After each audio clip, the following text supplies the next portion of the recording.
On this week of Phil's Cooper, we uncovered the gruesome case of the Chop Chop Lady. This case was so sensational given that it happened during the 1960s. It even freaked out a lot of people.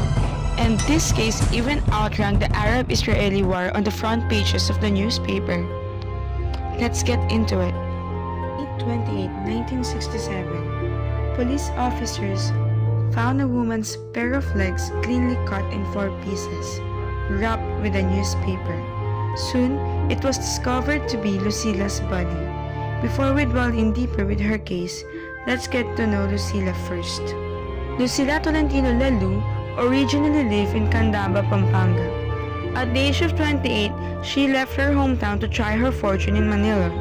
She initially worked as a waitress at a small bar and apparently able to build her own ventures. Lucy's House of Beauty, a salon on Mayhaligi Street, and Pagoda, which is a restaurant and a cocktail lounge located in Rizal Avenue in Santa Cruz, Manila. After some time, Lucila met a married police officer named Añano de Vera, whom she fell in love with. Soon, the two began living in a common law marriage, or for others it is called live-in, and they were blessed with a baby boy. One day, Lucila suddenly disappeared. The exact date was unknown, but it was around 1967. It was never mentioned that her family members and friends reported her missing. They thought that maybe she was spending time with someone else. After all, most of them knew about Lucila's other lovers. Let's amplify the day her body was found. As I mentioned before, her legs were cut into 4, and it was wrapped with a newspaper that dated on May 14th. The legs were found in a garbage can along Malabon Street, only 350 meters to Pagoda. After some time, a torso with arms were found along EDSA near Guadalupe Bridge. These parts were also wrapped in a newspaper. It was confirmed to be Lucila's, whose fingerprints matched when she applied for a police clearance when she got in Manila. Until now, her head was never retrieved, and the autopsy also revealed that she was 1 month pregnant at the time of her death.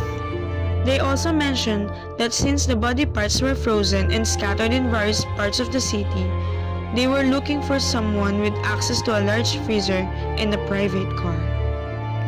With that, let's get into the suspects. Our first suspect is Florante Relos, a 19-year-old waiter at the Pagoda whom Lucila had supported. He stated that the night she was murdered, he was drinking with his friends and had no motive on killing her. She even rented out a love nest in Cubao where he could stay. That is why he was released. However, the cashier at Pagoda also said that Lucila had already broken up with Florante, but Florante insisted that Lucila was madly in love with him and that it is impossible for her to leave him. The cashier also told Florante and his friends that Lucila might be in the beauty parlor if they want to see her. Some witnesses even said that they saw her being dragged by Florante and his friends into a taxi in front of the parlor, but it was never verified. Our next suspect is none other than Añano de Vera, Lucila's husband for 7 years. Many already knew that they were having problems, and their 6-year-old son had been staying at Lucila's mother.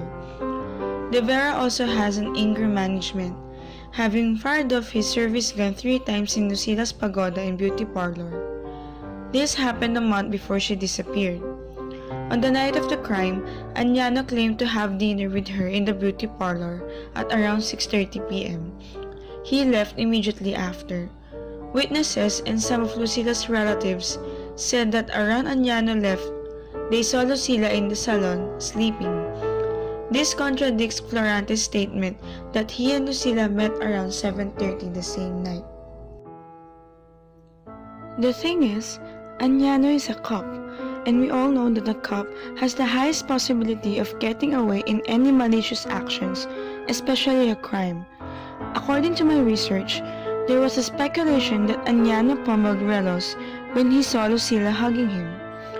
Do you think Añano can kill his own wife because of his outraging jealousy?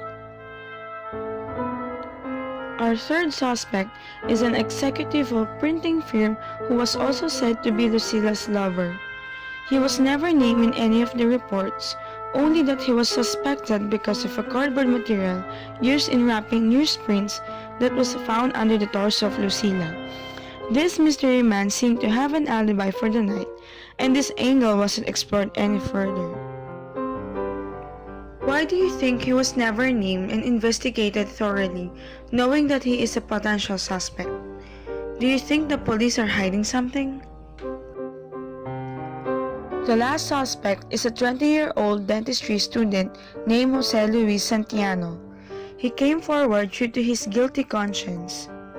It was on June 15, 1967, when news broke out that a handsome young man, son of a retired PC colonel, married and father of 5, confessed in his own handwritten statement that he experienced a mental blackout but remembers strangling Lucila to her death. Jose Luis was also one of Lucila's lovers and was one of the warders of the spare rooms in her parlor. In his initial testimony, he said that Lucila had tried to seduce him and that when he refused, she threatened to create a scandal. This was when Jose Luis lost his mind and killed her. In his testimony, he even mentioned disposing of the head in Diliman, Quezon City, and carrying parts of the body in paper bags and boxes while commuting in taxis and jeepneys. Police later found traces of dried blood underneath Jose Luis' bed, where he said he kept the body before disposing of it. It was never mentioned in old news reports if the head was ever found. The police insisted that Jose Luis did it, especially since they found a hammer with bloodstains in the mezzanine, as well as the knife and razors in his initial testimony. They claimed that he was merely following his lawyer's suggestion of retracting his statement. When Jose Luis was being held by the NBI, they also received bomb threats to let the murder suspect go. He was released later on, and some even say that Jose is still alive and living abroad. After this day, nobody knows why Lucila was murdered or who did this gruesome murder. Why do you think this crime occurred? Is it because of jealousy, or envy, or some other issues? But for now, this case remains murky. So, why do you think this is an unsolved case? Was it because the criminal is just too intelligent? Or was it because of the faulty justice system here in our country? Lucila's case wasn't the only unsolved case in our country. Let's fast forward our time. Police officials were able to show that at least 9,432 homicide cases were recorded from July 2016 to March 2017, and the authorities are still seeking the motive for the killings in 5,691 cases. The government said only 1,847 or 19.6% of the total deaths under the Duterte administration were drug-related, while 1,894 or 20.1% were deaths accounted for motives that were not related to drugs. Let's dwell in with a more serious case, or let's say a more recent case. How about the Maguindanao Massacre? For all those who are not familiar, the Maguindanao Massacre is where 58 people, 32 of whom were journalists, were killed on a hill in Ampatuan, Maguindanao province. It was entitled as the worst case of election-related crime in our country. The trial started on January 2010. According to attorney Gilbert Andres, which represents some of the 58 victims, the trial is really long due to the fact that there are 197 accused times the number of victims, and all of which has their own statements and evidences to show. No one can really say on when this case would finally close. Several promises have been made over 3 administrations to bring the case to a speedier resolution. Chief Justice Maria Lourdes Sereno said that the trial, quote, may soon be in the home stretch, end quote, but that was in 2016. Andres also said, if a case takes an average of about 5 years to conclude in the Philippines, the Maguindanao Massacre trial would take about 57,130 years to conclude. How many years have we been in existence as a republic? Less than that. However, according to them, this is still faster than the average 6.6 years it took to close a case in 2002. According to former Solicitor General and Ombudsman Simeon Marcelo, more than a decade later, the situation has worsened, as it now takes an average of 10.2 years to process cases against government officials.